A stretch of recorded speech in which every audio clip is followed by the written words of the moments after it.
Good morning students. 10th class के online classes में आपका फिर से स्वागत है। आज के इस अंक में हम लोग अध्याय 2 बहुपद पाठ के प्रश्नावली 2.2 का अध्ययन करेंगे। तो आइए शुरू करते हैं आज का वीडियो। देखिए, इस प्रश्नावली का पहला प्रश्न दिया गया है कि निम्नलिखित द्विघात बहुपदों के शून्यक ज्ञात करें और शून्यकों तथा गुणांकों के बीच के संबंधों की सत्यता की जांच करें। इसमें पहला प्रश्न दिया गया है, पहला बहुपद है x² - 2x - 8।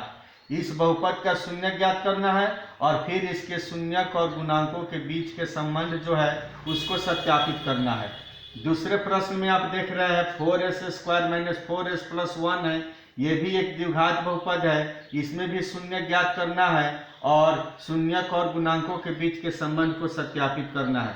उसी तरह इस प्रत्येक प्रश्न में शून्यक को ज्ञात करना है और उसके गुणांकों के बीच जो संबंध है उसकी सत्यता की जांच करनी है। तो देखें कैसे हम इसको हल करते हैं। पहला प्रश्न, पहला है यहाँ पर जो द्विघात बहुपद दिया है px बराबर, ये दिया गया है x² - 2x - 8।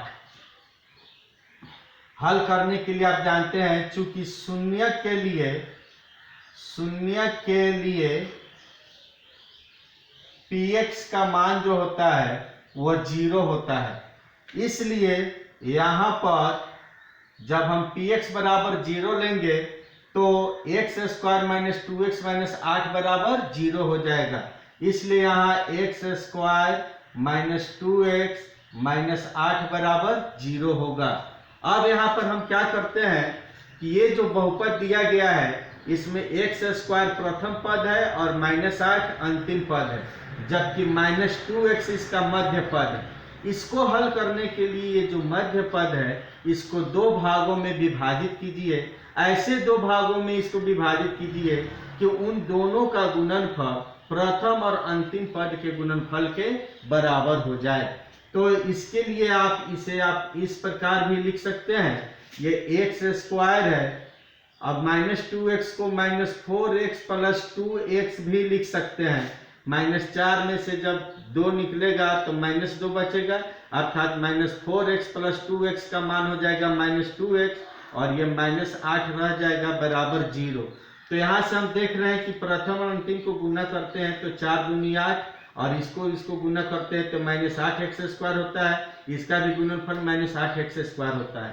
अब यहाँ पर इन दोनों पदों से हम x को कॉमन कर दें तो यहाँ x - 4 बचेगा और इन दोनों में से अगर हम 2 को कॉमन करते हैं तो x - 4 यहाँ पर भी बचेगा, चूंकि यहाँ 2 निकल गया तो x और 2 से इसमें भाग दे देंगे तो 2 चौके 8। अब यहाँ पर हम देख रहे हैं इन दोनों जगहों पर x - 4 कॉमन है तो x - 4 को फिर से कॉमन कर देंगे तो यहाँ से x + 2 बचेगा, ये बराबर 0 होगा। इसका मतलब हो गया कि x - 4 0 होगा या फिर x + 2 बराबर 0 होगा। यदि x - 4 बराबर 0 तो x का मान हो जाएगा 4 या x + 2 बराबर 0 तो x का मान हो जाएगा -2। तो यहाँ पर जो x के दो मान ज्ञात हुए हैं 4 और -2, इनमें से किसी एक को अल्फा मान लिया जाएगा और दूसरे को बीटा मान लिया जाएगा। इसलिए यहाँ पर जो शून्यक होंगे, शून्यक अल्फा बराबर 4 तथा बीटा बराबर हो जाएगा -2। तो हमें इस बहुपद का शून्यक प्राप्त हो गया। अब आइए शून्यक और इस बहुपद के गुणांक, चर के जो गुणांक है उनके बीच जो संबंध है उसकी सत्यता की जांच करें। शून्यक और गुणांकों के बीच के संबंध की सत्यता की जांच। देखिए इसे हम कैसे जांच कर सकते हैं। आप जानते हैं, पहले आप गुणांक का मान ज्ञात कर दीजिए। चूंकि px बराबर x² - 2x - 8 दिया है और द्विघात बहुपद px बराबर इसका सामान्य रूप होता है ax square plus bx plus c। तो ये दोनों द्विघात बहुपद है, अतः इन दोनों की तुलना करते हैं। तो तुलना करने पर हमें क्या प्राप्त होगा? तुलना करने पर आप देखेंगे a का मान, देखिए यहाँ पर एक्स स्क्वायर के पहले कोई संख्या नहीं है, तो इसका मतलब है यहाँ एक छिपा हुआ है, और यहाँ एक्स स्क्वायर के पहले a है, इसलिए a का मान यहाँ पर 1 हो जाएगा। यहाँ एक्स स्क्वायर है, यहाँ एक्स स्क्वायर है, यहाँ a है, यहाँ 1 है, इसलिए a का मान 1 हो गया। b का मान देखिए यहाँ bx है और यहाँ पर -2x है, x के जगह पर x है, -2 है, यहाँ प्लस b है, तो इसलिए b का मान -2 हो जाएगा। और c का मान जो होगा यहाँ पर -8 है, तो ये -8 हो जाएगा c का मान। तो अब आप क्या करेंगे? अब अल्फा जोड़ बीटा का मान ज्ञात करेंगे। अब शून्यकों का योगफल अल्फा जोड़ बीटा बराबर -b/a होता है। तो चलिए अब इसको आप मान लीजिए समीकरण 1, और इस समीकरण 1 के LHS और RHS का मान ज्ञात कीजिए और देखिए उसका मान कितना आता है। चलिए, तो यहाँ पर समीकरण 1 का LHS ये है अल्फा जोड़ बीटा। तो आपने देखा अल्फा का मान आपका 4 आया है और बीटा का मान -2 आया है। तो अल्फा के जगह पर आप 4 रखेंगे और बीटा के जगह पर -2, तो इसलिए यहाँ पर हो जाएगा 4 + -2, यानी कि 4 में से -2 घटेगा तो ये आ जाएगा 2। इसको मान लेंगे हम समीकरण 2।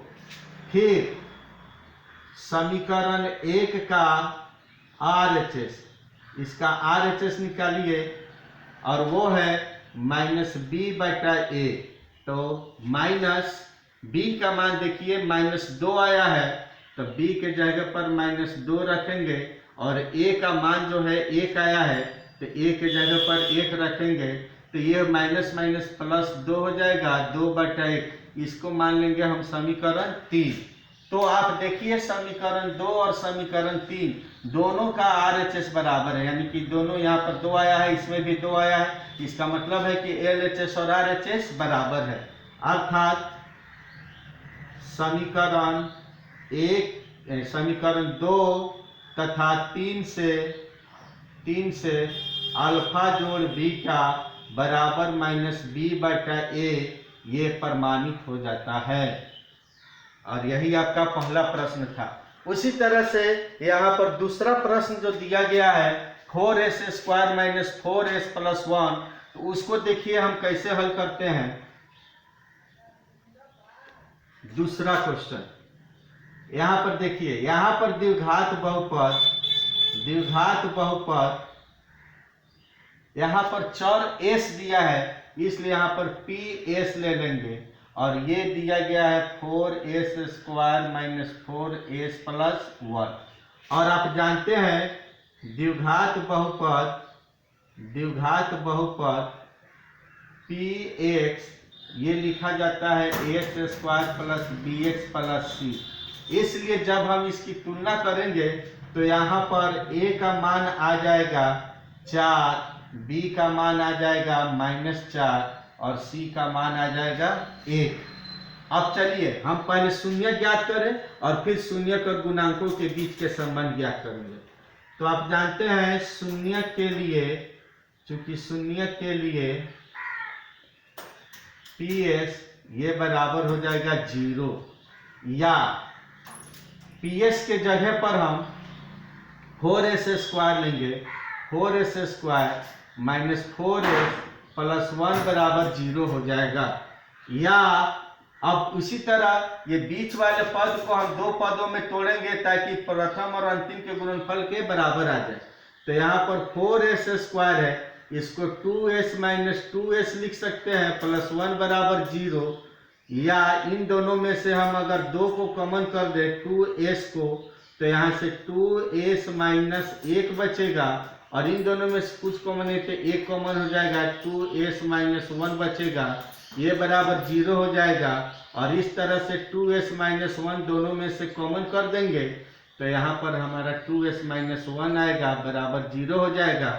इसलिए 2s माइनस 1 बराबर 0 या दूसरा पर 2s माइनस 1 बराबर 0, तो s का मान 1/2 आएगा और यहाँ से भी s का मान 1/2 आएगा। अर्थात आप देखेंगे कि अल्फा का मान 1/2 है और बीटा का मान भी 1/2 है। तो अल्फा और बीटा का मान निकल गया, ए बी और सी का मान निकल गया है। तो आपको जांच करना है तो आप जांच कर लीजिएगा, अल्फा जोड़ बीटा बराबर माइनस b/a होता है, इसको समीकरण 1 मान लीजिएगा। उसी तरह इसके पहले वाला जो प्रश्न हल किए हैं, LHS में का मान निकालिएगा, RHS का मान निकालिएगा, दोनों की तुलना कर लीजिएगा, दोनों बराबर आ जाएगा और तब उसके बाद दिए गए प्रश्न का हल हो जाएगा। इसी तरह से आप ये सभी प्रश्नों के हल ज्ञात कर सकते हैं। तो ये आपका HW रहा, बाकी प्रश्नों को आप घर से हल कर लीजिएगा। धन्यवाद।